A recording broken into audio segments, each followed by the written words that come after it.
I want to add another view to this western boundary intensification. We have said that sphere root theory gives us interior transport all the way to the western boundary, and we said the western boundary current has to basically equal the interior transport because of mass continuity or mass conservation. We can also add a hand-wavy vorticity argument. So vorticity is this: it's 0 on the equator because you're almost going linear. You are going linearly, but if you step off, you acquire a tendency to rotate because you are on this merry-go-round of a rotating planet. Okay, so this is basically saying that the vorticity increases to the North Pole. So if Santa Claus is standing here, he's spinning like crazy and going ho ho ho.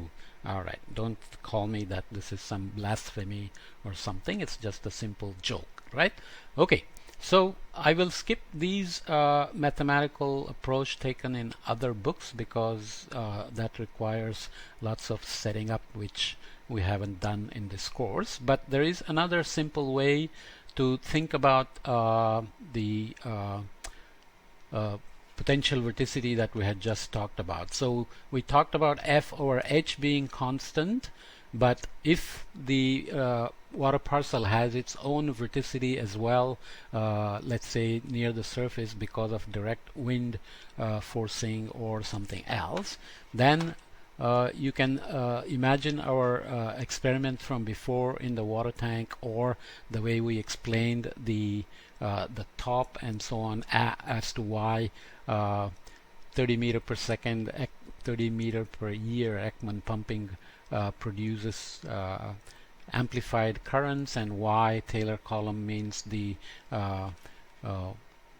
water has to move in the expanding region of the height or contracting region of the height, depending on whether there is Ekman pumping or Ekman suction, and so on and so forth. We can also think of it as omega 1 and omega 2 because F is changing, right? So it's the same argument of Taylor column on the planet.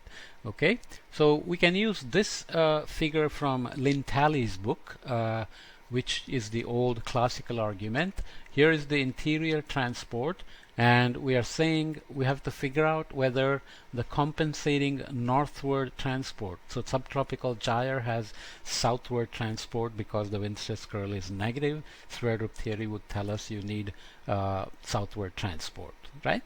So can you move water to the north in the eastern side as opposed to the western side?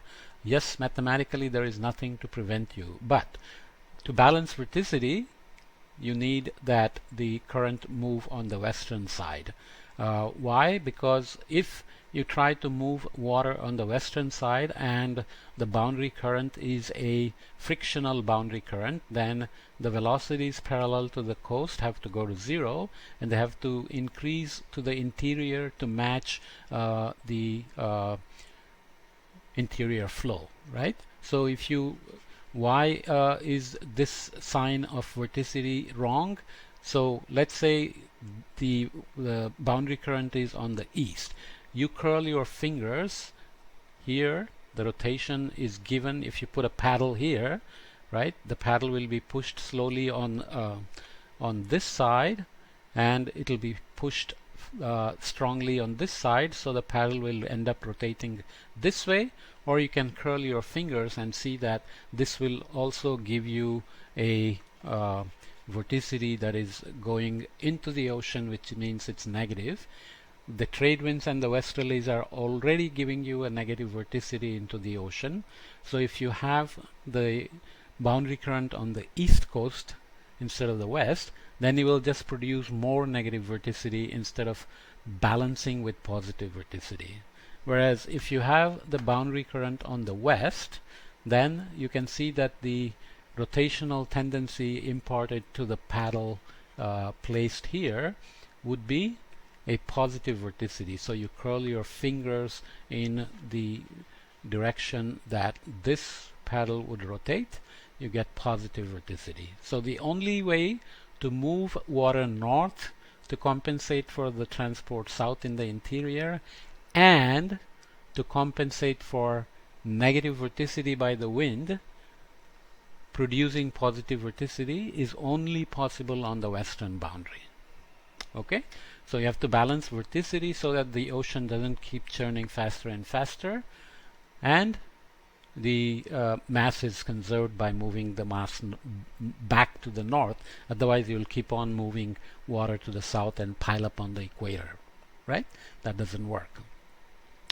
Obviously these things fail when you go to the Antarctic circumpolar current, because it doesn't have zonal boundaries to build up pressure and do the gyre circulation and so on. It's a continuous channel.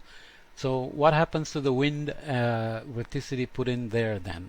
So as we said before, wind can put much more energy, so the Ekman currents can get deeper and deeper, and eventually they can hit the bottom, and the bottom friction can begin to play a different role than what we have in the oceans with the boundaries. Okay, so Sverdrup theory also does not apply to the Antarctic circumpolar current, because Sverdrup theory needs these zonal boundaries. Okay, that's the other way to look at western boundary intensification in terms of mass balance as well as vorticity balance. I hope that's clear. We will look at this again in the next chapter on thermohaline circulation and see that this vorticity argument works. The only amazing thing is that the Marshall and Plum book does the whole thing without explicitly going through the concept of vorticity, which is important, but their dynamic approach just kind of skips it. Okay.